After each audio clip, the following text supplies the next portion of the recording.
everyone. Groovy Bruce is back in one of the few season premiere times. We're doing a sequel to a movie that we have watched before.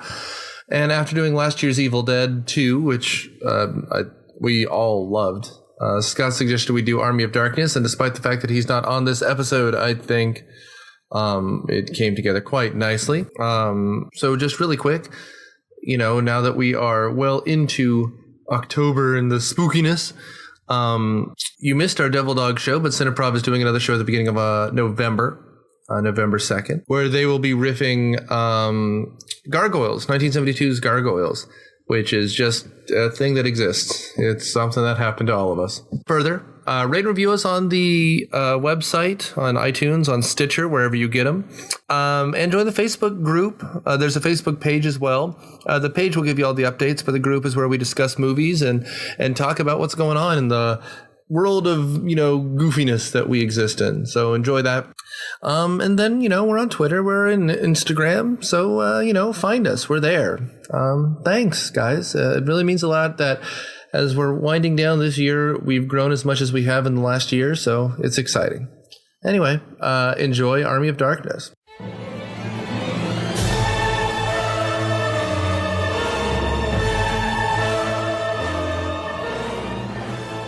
If this were some tavern tale, all half-truth and senseless adventure, and it's full of demons. And it's full of demons. 'Twas disastrous. It's coming, people. It's coming. Pitchforks, get your pitchforks here. Can't kill a demon without your pitchforks. Torches and pitchforks. No defense. You better defend yourself. No matter how you spent your life, your wit will defend you more often than a sword. Keep it sharp. Have I got some shit to tell you? I gotta practice my killing. Let the wicked hear my voice and tremble. Fly, you fool. Fly. You have to pick a side. You stay on your path or you cross over to me. I wanted to get inside so badly I could taste it. Upon him I will visit famine and a fire, till all around him desolation rings, and all the demons in the outer dark look on amazed and recognize that vengeance is the business of a man. Caster Quest, now on the ESO Network. ESO, ESO.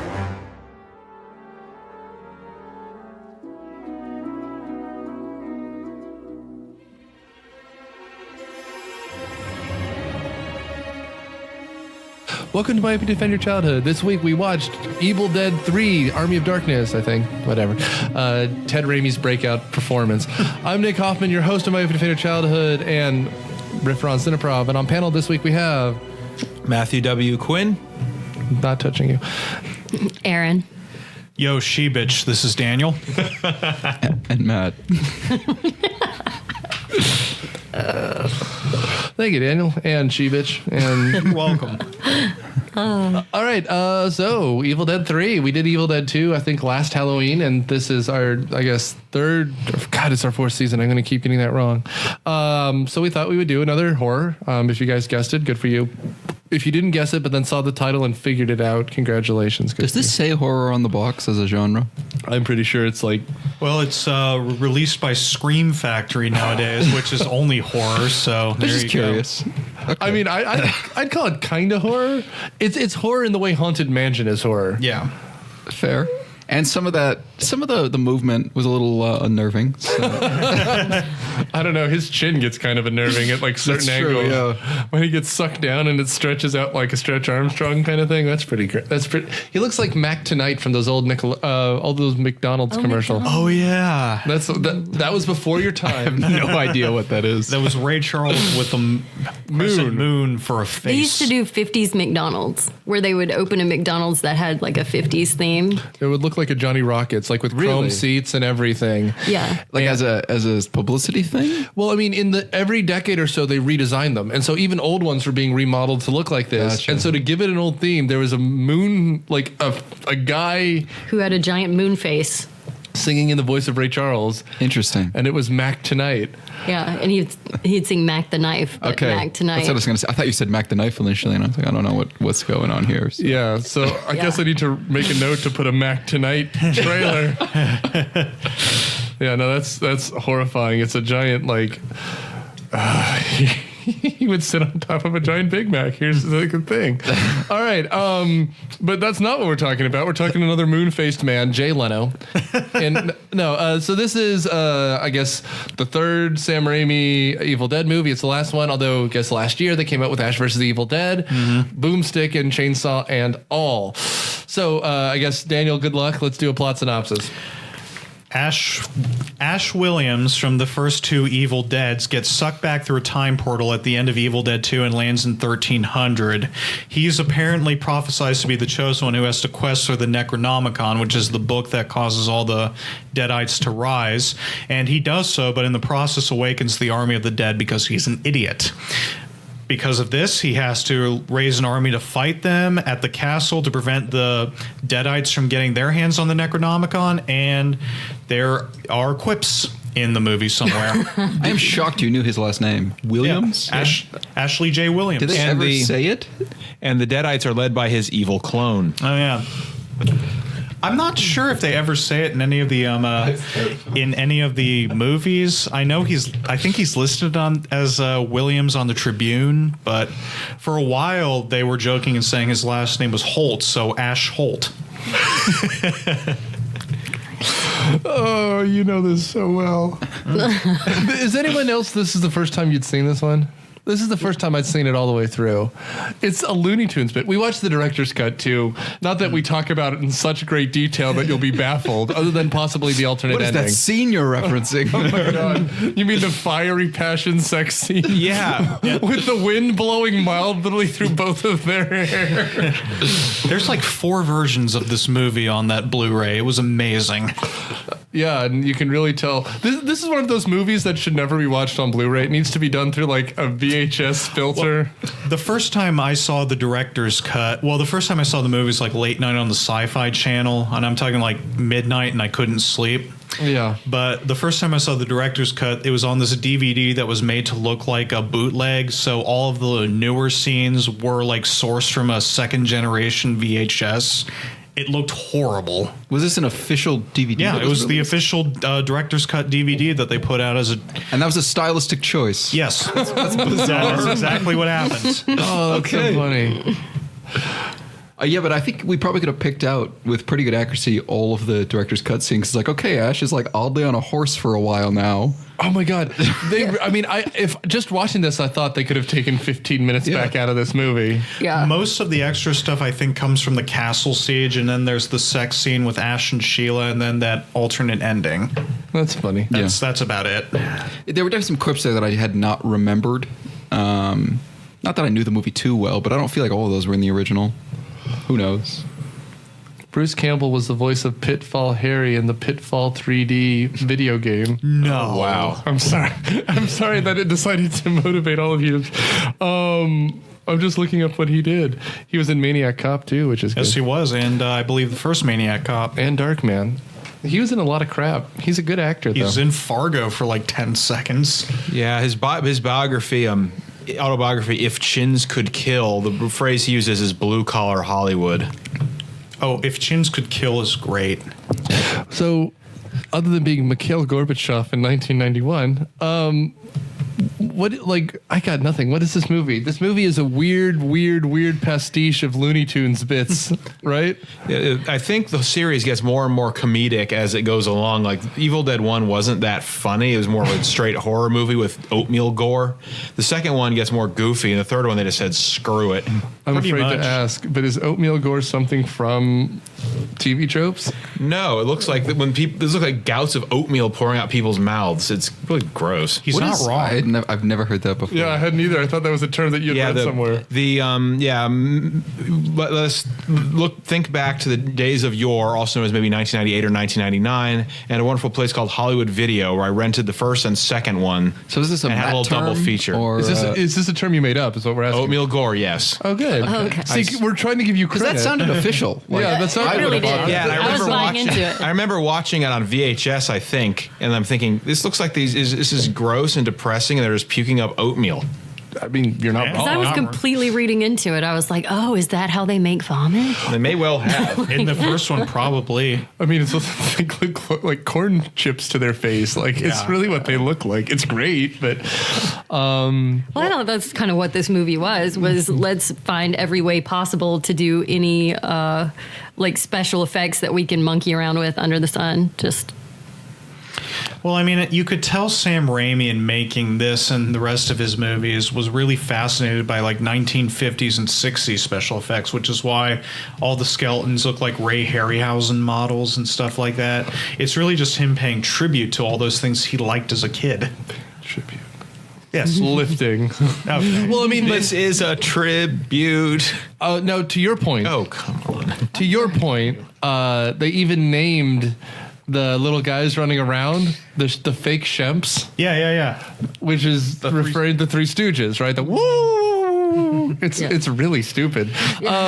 So we should kind of go through this. They originally rip off Star Wars and they throw him in the Sarlacc pit, or whatever that pit is. Well, it opens with him getting captured, and then they have exposition about what happened in the first two movies. My name is Ash, and I'm a slave. And then Bridget Fonda is in this movie for all of 2 minutes. Yeah, Linda? Yeah, Linda. Oh, okay. And then after he gets captured, he gets kind of assumed that he's part of Henry the Red's gang of whatever, and they start throwing people into this kind of pit of demons that they just have lying around. The one thing I'm not ever clear on, I mean, as though this movie had to make sense, it doesn't, but there's supposed to be deadites and evil that are already just running around, kinda, right? Kinda, yeah. So then what does the Necronomicon do? Does it just raise more of them? I think it so. accelerated it and raised more of them. It raises more, and depending, I think, on the spell, might allow you to control them and possess other people. So the evil one that comes out that looks like Ash, which is Dead Ash, that he kills, Bad Ash, Yes, Bad Ash. which is a very bizarre segment, becomes the leader of the damned. Yep. Okay, so I'm following it so far. So the guy, he ingests the small one, and the small one turns into the big one. Is that the Well, what overarching? happens? Let's back up a second, because if you don't I think say what's happening in this movie chronologically, you're going to get lost. Yeah, it's a real Jacob's Ladder scenario. Yes. It's a real think piece. A real think piece on bullshit. He's questing to Coppola find. did a pass on this. Yeah. He's questing to find the Necronomicon so he can be sent back to his own time, the 20th century in the early 90s, where he's a S-Smart employee. And while he's there, he finds this windmill that's got deadites in it, and some of them, after he shatters a mirror, take the form of 6-inch tall versions of himself. He swallows one of them and then pours water on it, and that eventually leads him to giving birth to his evil clone. Out his shoulder. Yes. I thought he yeah, was... it makes a lot more sense now that you've explained it. Yeah, I thought he was trying to kill him with boiling water that he drank. Yeah, Yeah, that's he what I was. thought too. And so we have this. Okay, this movie must have been filmed in the battle scene. Probably took some time, but a bunch of it was a Saw-like scenario where they locked Bruce Campbell into a room and just had him do shit. Probably. Because this is just because they essentially crib the first two Evil Dead movies in 30 minutes, right? It's just him going crazy by himself in a room, knocking the shit out of himself. Yeah. At least he didn't chainsaw his own hand off this time. But we see that at the beginning. Yeah. Yeah, we do. He's laughing maniacally, and then the screaming starts. Oh, it gets... Well, you've seen Evil Dead 2. You know how Yeah. bad that gets. I mean, Evil Dead 2 is amazing. This one is different than Evil Dead 2. I helped. Well, I was going to say... Nice, nailed it. Got it. This one is different because it's not only the pacing. The other one used more camera tricks. I kind of like the ones where they're running through the woods here, chasing the horse. They as did the a evil. bit of it, but not to the same degree. Yeah. And this one, he had a budget. He just didn't know how to use it. So it's all forced perspective. I do like kind of the nuts and bolts, amateur filmmaking done well in the first two. That this one seems, like you said, very Ray Harryhausen. It seems like an expensive movie from 30 years too late. Right? It seems like it would have been expensive in the 70s or the 60s, but now it just feels kind of weird, if that makes sense. I kind of liked it. It just doesn't feel right. So what's next? The castle. We should talk about this castle that he gets trapped in after proving that he isn't evil and that he defeats the monsters and has his boomstick. He kind of asserts himself as dominant. Well, he gets thrown into that pit with the Deadites and he escapes it, and then he introduces the medieval peasants to his shotgun, at which point they all declare him their new god or whatever, because it cuts to him being fed grapes by, 3 medieval wenches? Which is pretty much why Bruce Campbell did this movie. Oh, of course. And from this, we get the reintroduction of the Wise One, the Merlin character, the old guy, played by Ian Abercrombie from Seinfeld, and probably other things where he plays an old man. But he is the one who tells Ash about the Necronomicon and says, if you get it, I can get you back home. He is the one that was foretold in the Necronomicon and what other shenanigans. Now that part does confuse me. How would he know I agree. Necronomicon foretells if he doesn't have it? Right. Maybe he had to return it to the medieval library. Even someone else checked it out and never returned it. The damned, the damned care not. I think you got it. The damned care not for fines. Oh, that's really silly. So we have Ash getting off his ash and going to get the thing with a horse, and he wears a cape because he figures he's going to dress After his getting his ashes hauled, of course. I do like that he makes himself a fake hand, Yes. which is awesome. Yep. Groovy. And from there, we have a montage of him going through the woods and trying to get to, the Necronomicon. That's where we have the windmill scene and all that kind of crap. Like, okay, the words he has to say are very distinctive, and I think everyone in the world knows them. Like, maybe not. They're the words from Day That the Earth Stood Still that he would use to control the robot. Oh, Yeah. Is that what that's from? Yeah. Yep. I just knew Latu him. was the name of the robot. Say it, Sam. Latu Barata Niktu. I'm so happy you Pleased know with that. yourself. I know. I don't know why I got so excited that you knew what that was. All right, so he gets it wrong because he's Yes. Ash. He cannot be bothered. Ash cannot be bothered to fix it. Actually, I thought it was funny the way he did it, where it's like, well, I'm going to cheat the third words. It's like, Klatu Verata, and then like looks up, assuming no one really noticed he got it wrong. Like the cosmic forces of the evil universe won't really mind that he missed that. Yeah. Like, missed out on the last word if no one saw him mess it up. Right. Well, I mean, and to your point, not only is it kind of good that it's good and that it's funny, whatever, it's great, but it's just him thinking that he can just kind of do it, like, he can just get through this movie like he's gotten through the last two. I've seen that. Well, he was never in control in the last two. He was reacting to stuff that the Necronomicon was doing to him. In this case, he's, supposed to be the one in control, and we find out he's just a big idiot. Yeah, I kind of like that. Is this a revelation in this movie or? Well, no, but I mean, he's put into a position of power for the first time. True. And even in the second one, when those other people show up, he's the one that's trying to explain what's going on and what the Deadites are. In this case, he's got all that experience. He still has no clue what the hell he's doing. Oh, shit. Sorry, hi. Hi. The woman who he's in love with Oh, Sheila? is Mrs. Honey from Matilda. That's where I recognized her from. Yeah, she's in Matilda. But anyway, so long story short, he falls in love with a woman because you've got to, but then when he accidentally steals the book, demons escape. English is my first language, I promise. And they take the woman away. So all of a sudden, Ash is mildly motivated again to save the day, when before he was just kind of planning on leaving, Yeah. even though he doomed everyone. Yes. Well, this is when he gets back. He's like talking about how you need to send me home. That was part of the deal, and everybody's like mumbling how he's just a coward. And Sheila comes up, and he's like, "Well, that was just pillow talk, babe." That was. And then she gets kidnapped. So I don't know. I guess he feels guilty maybe for taking advantage of her. Maybe? No.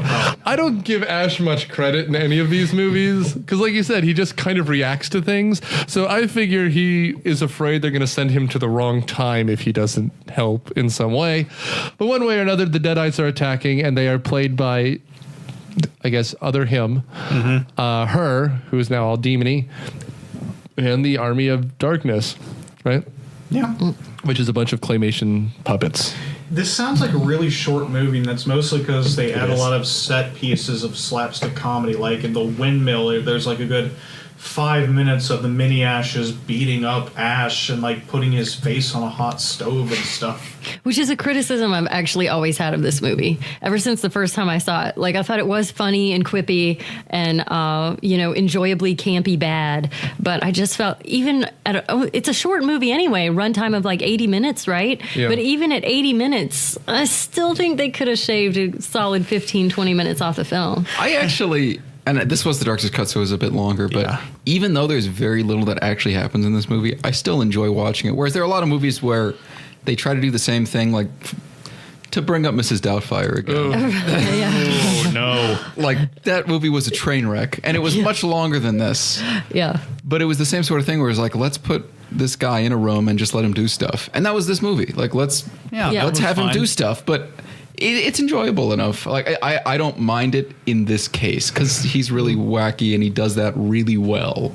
I find myself checking out, about the 20th time that he's hit in the face by something.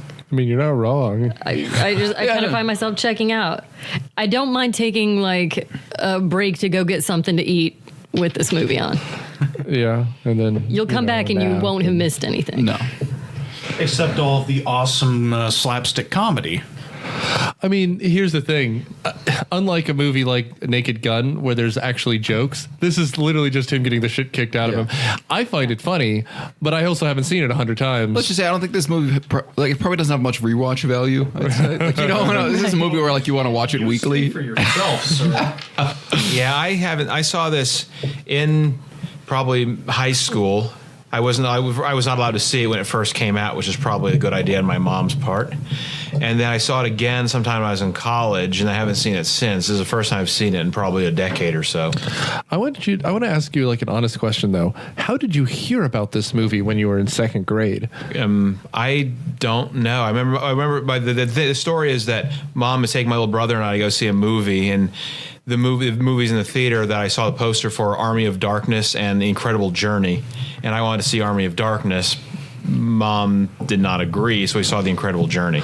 I mean, that's a fine story. I can't imagine this being in that many theaters around this here. movie was in billed the as East a horror and advertised as a horror? Does anyone remember It was in the old Merchants Walk movie theater. I mean, I'm not doubting you. I just don't remember anything about this. Like, I didn't even hear of this movie till I got to college. Yeah, see, like to me, this was a cult movie that was just the tape that people passed around in early college, whatever. My understanding, it didn't do very well. It does not surprise. So it probably wasn't in the theater very long. Well, when you're talking about rewatch value, I completely agree. But I also feel like Daniel keeps throwing out these references that I totally didn't get while watching the movie. I think it would be fun to see those if I got any of them, which I didn't. Except, I mean, the windmill thing was obviously kind of a Don Quixote nod. And then there's very much Gulliver's Travels segment. And those ones were pretty obvious, but... So Matt's already looking, so he can't say anything. If you were to, as a person, as a producer, put out a horror movie like this, what month do you think you want to put it out in? That's right, February, 5 days after Valentine's Day. And there's a romantic subplot with Ash and Sheila. It's perfect. Yeah, it makes perfect sense. And very deeply ingrained with the rest of the plot. Yeah, the love triangle involving Ash, evil Ash, and Sheila. Yeah. It's Eiffel Tower. And some naked women that I had forgotten about. I think they're only in the director's cut. Yeah, they're getting these. Yeah, while evil Ash is having his way with Sheila, a couple of random women are dragged along by skeletons, and they're never seen earlier or later, for that matter. Yeah. Related products, the HD DVD edition. Awesome. I bet that's a collector's item at this point. Anyone want to guess how much this made in theaters? Total domestic gross? About 12 million. Yeah, almost exactly 11 and a half. It only. Daniel, it's almost like you've looked that up before. I know. I'm not going to point any fingers. You're not supposed to study the movie. Say what the budget is. The budget? Yeah. $7. I'm actually looking. No, it did not make a profit. I know that much. Yeah, no, it's not listed. It was open number 6 at 1,300 theaters, and that was it. It closed. It started going downhill after that. Yeah, no, this was not a success. But nothing Sam Raimi really did was a success in theaters. Yeah, not at this time. Until Spider-Man, I guess. Well, he did some other stuff that was slightly more successful, but I think Darkman made a profit, but none of the Evil Dead movies in theaters made a lot of money. Well, the first movie his brother Ivan co-wrote was published under an Alan Smithy. So that's how bad a movie that was. Ugh. Anyway, so yeah, we should talk about the siege scene, and then pretty much all we can talk about is a comedy. It's a silly comedy. So Ash decides to upgrade their army. He reaches out to Henry the Red, and he takes his beat up old Buick and turns it's into Uncle Ben's car from the first Spider-Man movie. That's what that car is. Oh, that's right. Yeah, that's funny. What? Sam Raimi directed it. I mean, right now. I could have guessed. One of the old guys was probably also Uncle Ben, for all I know. But and Ted Raimi was in there as one of the wrestlers. Yeah, he has his like high school chemistry book in the trunk of the car, and a copy of Fangoria. So he teaches them how to make gunpowder. And so they make kind of black powder explosives. They tie them to everything. They have they forge all of the elements of a very complicated steam engine and convert his car to a steam engine. Which is the kind of thing you'd have in a high school. Which, good luck with high pressure welding in the 1300s with a boiler. Come on, guys. He is an S-Mart sales associate when he is apparently a master of chemistry and engineering. Maybe to be he's fair, just the really books, lazy. The books. Yeah. I mean, I love this. And that idea. Smithy was a very smart guy, apparently. So. I love how he's the first one who decides to help Ash, and so they decide to make a war machine. Why not? Yeah. Presumably also helped with the hand. Oh yeah, no, this is like a scene out of Terminator. Well, actually, I was thinking of Star Wars, right, where they open the thing up and Luke has all the little tendons. Like that's kind of what it is. It's just a shitty version of it. There's a lot of shitty ripoffs in here, which is funny. Groovy. Yeah. He doesn't say groovy in this one. He does. He does? After he crushes the after with his hand. Went just like, oh my. Yeah. This movie is so ridiculous. The director's cut leaves out one of his best lines, "Hail to the King." Oh, that's from the original ending, yeah. Yeah. We'll get to that later. And then what you mentioned there was another line that they... Oh, right. After he shoots his evil clone in the face, in this cut, he goes, "I ain't that good," after the clone taunts him for being little goody two-shoes, and the better line is good, bad, I'm the guy with the gun. That's a good line. Yeah, that is a good line. A guy with a gun with never-ending bullets, by the way. Shotgun, by the way. Never-ending bullets. They showed a box of shells in his trunk. Yeah, I knew we had like 10 left at most. But they never showed him go back to his trunk for any more shells. I do like the boomstick. I like the chainsaw that keeps working even though gasoline would be a problem. They solved that with the car by making it a steam car, kind of. But you don't fix it in the... Well, he only uses the chainsaw at the beginning during the pit scene. Yeah. And after that, never again. In the previous movies, though, I mean, he uses the chainsaw a lot, and there's never he also starts at first pull every time. Like, come on, have you ever used a chainsaw? Good luck making a steam engine that small using medieval technology. Well, and I do like the chainsaw going after himself. Yes. Like when he's cutting the evil version of himself up into pieces to bury it. It's just... Bruce Campbell is never better than when he has a glaze in his eye, like a kind of twitch in his expression. It does make me want to do more Bruce Campbell movies, but I realize there's not much to say about almost any of them because they're just slapstick comedies. You know, what do you say? I mean, we can't review, I don't know, Duck Soup or something. Well, I mean, are we talking about movies where Bruce Campbell just shows up? Because there's a lot of those, or like starring Bruce Campbell movies. Briscoe County Jr. Oh, that's a great TV show. Amazing. Yeah. Could that be a Myopia Mornings episode? No. Well, it came on Friday night, so no. I mean, it's just, I also don't want to do like an actual kind of show. I like doing children's shows. We'll see. We'll talk about it. It's also 3 episodes in at this point, or 4 episodes in. He played Ronald Reagan in the Fargo TV show. I'll be damned. Yeah, he did.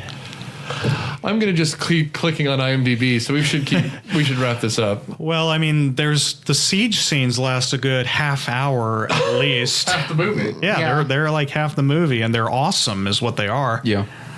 because it's like a bunch of stop motion skeletons versus gunpowder. So there's a lot of explosions. And if you're like a 12-year-old, this is the most incredible thing you've ever seen. Yeah. 8-year-old Matt would have probably loved that. Well, and it's fun. There's not a lot to it. Yeah. It's very silly. It's over the top. But it's like, I mean, it's interesting. It's engaging. It's not. Yeah, it's not a crap scene. It's perfectly enjoyable. There are still jokes in it. It's very physical. For some reason, he's teaching them like. No, I mean, this is the part that is most believable, that he's just a schlub, because he's teaching them as though it's a ninja movie, right? Like, it's really like there's a kung fu school. They do the lunge with the axe, the flip around, and then the swipe. Right? And they're all doing it in step with each other as the zombies are approaching. Of course, they managed to use it once, and that it's really effective the first time, and then they just get swarmed by skeletons and presumably die. Like, torn to shreds. Yeah, they would know how to fight with a pike. pikes. Yeah. And I mean, everything works exactly once, like it does in any good movie. The bows and arrows, they give up on, and then the one thing that did bother me, instead of saying knock the arrows, they said load the arrows, which was very irritating. He didn't bother to look anything up. He just said stuff. And you have to think at least one of them knew the correct terminology, and there was a conscious decision to say load for some reason. Well, every single time we got into stuff like that where they're using the wrong terminology or only one person speaks in stereotypical Old English, it's like, this is a movie about medieval knights battling skeletons. What do you expect? Oh man, they should have done another one where there were pirates against skeletons. Oh wait, they did. That was one of the Pirates of the Caribbean movies. But It's all the Pirates of the Caribbean. But Bruce Campbell isn't in it. He should be in Pirates of the Caribbean. Oh, that He would be a very Agreed. believable Captain Jack Sparrow. I would like the movies way more. God, and if you can get a Raimi to edit it down to an 85-minute movie, Yes. instead of 6.5 or whatever. Oh, man. The newest one had to have been over 3.5 hours long. I honestly Number don't know. 4 was over 3 hours long. What was the newest one? I honestly don't know if I watched it. I didn't see They it. bring back Orlando Bloom and Keira Didn't see Knightley. it. Then it's Isn't not worth it. Javier Bardem in that? Yeah. Oh, How much did they have Jesus. to pay them to come back is the real question. Well, these movies make $1 billion each, True. so they could have asked for whatever they wanted. I know the answer. Orlando Bloom went into the Disney headquarters and was just like, I need about $350. I'm not giving you that one. I'm sorry. Oh, man. I'm actually looking now. How much he actually got paid, because it's got to have been I'm sure a it's lot. exorbitant, yeah. Actually, maybe it wasn't, because he didn't do much in between those two movies. Yeah. Yeah, he played Lego Lost, who looks older 100 years before Lord of the Rings than he does in Lord of the Rings. He made $4 million for that movie. That's not much at all. Really? That's nothing. That's nothing. nothing. Daniel Craig is getting $120 million for the next 2 I had seen James that, Bond yeah. movies. Jeez. I mean, but he's talented. Orlando Bloom isn't even hot anymore. I don't know anymore. Johnny Bloom. I was gonna look up Johnny Depp, but Johnny Bloom, that's a cute couple. Orlando Bloom and Johnny Depp, in the immortal words of George Takei, oh my. He made $20 million a movie. He's made $650 million in the last 10 years, and he's bankrupt. Wait, what? That's what he What is he said. spending all that money on? He drinks $30,000 a month in wine. Is that an actual? I don't know You're whether- not making that up.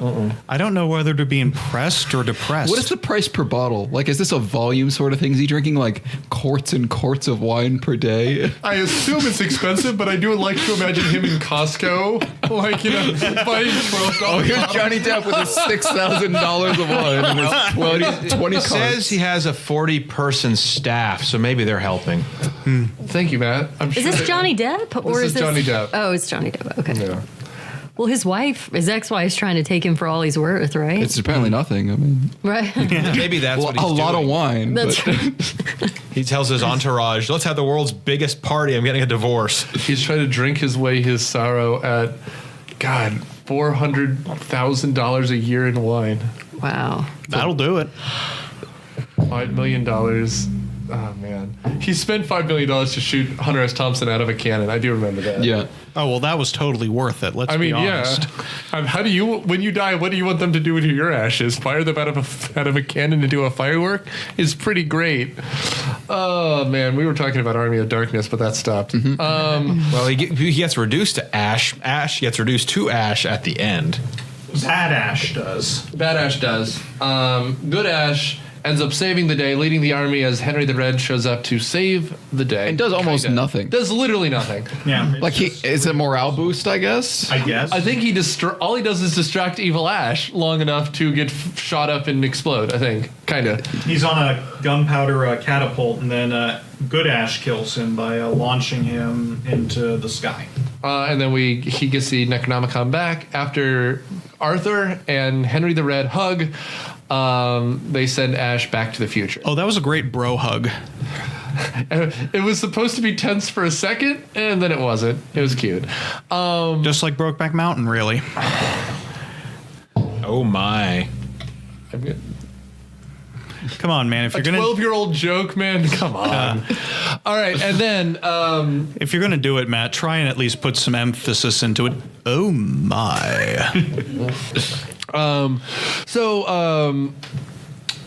Abercrombie, the wise man, makes the spell. His name is Ian Abercrombie. Yes, that is the actor's name. Makes a spell, which is like a little dropper. Well, here's where it diverges, because in the cut we saw, that's when they make a potion that makes him sleep for 100 years for each drop that he drinks, and he oversleeps, so ends up in a post-apocalyptic wasteland. The original one is him actually back in his time, but he's back at S-Mart, and then the witch who was in the scene going, "You shall die if you go to the woods," or whatever, shows back up, and he fights her and ends up getting a replacement for Linda. Right. Gloriously ventilating her in the store while shouting, "Shop smart, shop S-Mart."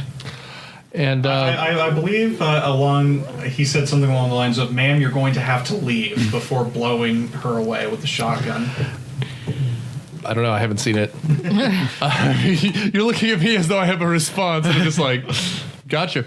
And then, and so we end up, he is taking the drops in the version we saw. He's taking the drops. He gets to 5, then some rocks fall. I don't know if we're supposed to think someone's coming in or what, but he gets distracted and accidentally takes 7 instead of 6. Mm-hmm. And so instead of ending back up in the 90s, he ends up in the 2190s or the 2090. The 2090s, I think, in London, because he sees Big Ben outside of his cave. He sees everything. Yeah.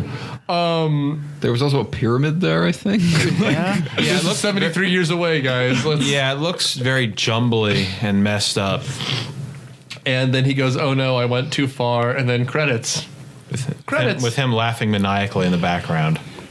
Because he's a man out of time. Well, they were setting up for an Evil Dead 4, which would be, Evil Dead Mad Max sort of thing. That just never happened. Well, it did, but they went with the other ending. Right, because Ash versus the Evil Dead is him in the store. Right. So, that's just what it is. They just picked the other ending, I guess. But we should wrap it up. We've been talking. As long as the movie. I was going to say, we haven't said anything in about half an hour, but we've been talking long enough. So why don't we just go this way around? Matt, P, what do you got? Sure. I always like this movie. I've seen it this is maybe my 3rd time seeing it. Actually, I've really only seen it twice, because the second time I saw it, I was tremendously drunk and don't remember any of it.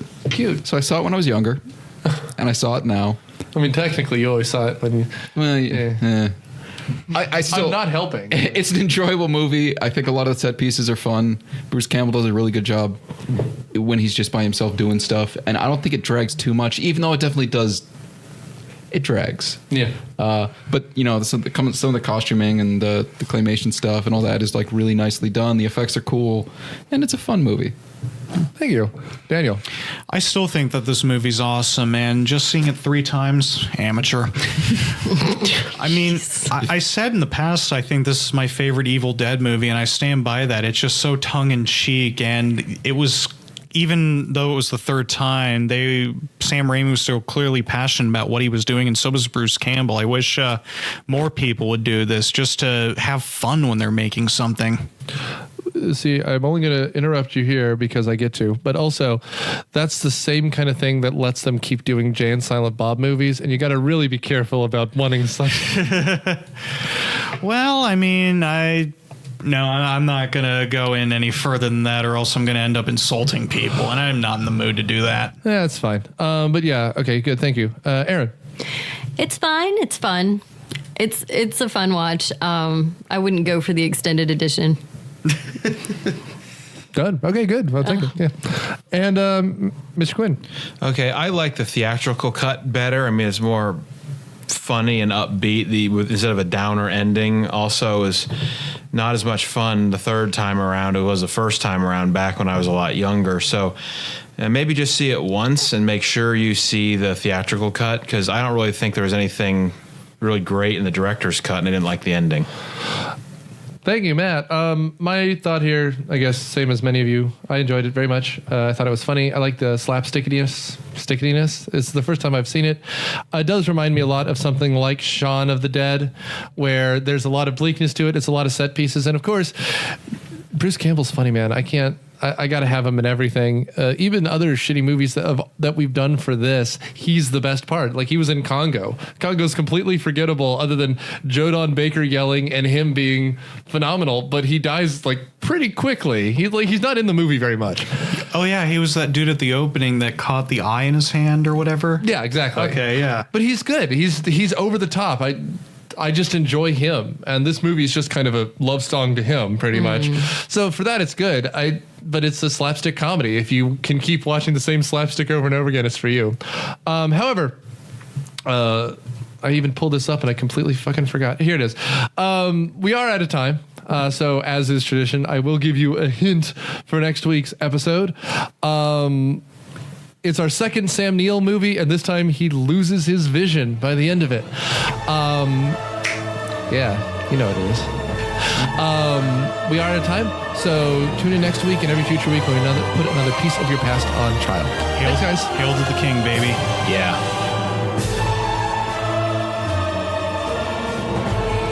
Myopia Defend Your Childhood is a member of the ESO Network and produced by Dude Letter Podcasting. It is hosted by Nick Hoffmann. It is edited by Nick Hoffmann and Candace Burns. The theme song is Caroline by the Serenaders, and their music is available on Amazon. Please rate and review us on iTunes, Stitcher, or wherever you get your podcast. And tune in next week when we put another little piece of your past on trial. Thanks.